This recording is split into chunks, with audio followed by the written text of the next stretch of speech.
ஐப்பசி மாதம் பௌர்ணமி நாளில் அன்னாபிஷேகம் காண்பவர்க்கெல்லாம் கை கூடுமே பெரும் புண்ணியம்.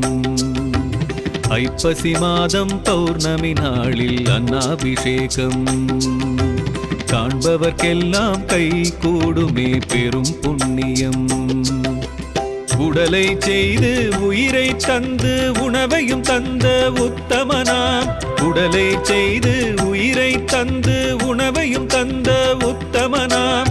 ஈசன் சர்வேசன் மகேசன் பரமேஸ்வரனுக்கு ஐப்பசி மாதம் பௌர்ணமி நாளில் அன்னாபிஷேகம் காண்பவர்க்கெல்லாம் கை கூடுமே பெரும் புண்ணியம்.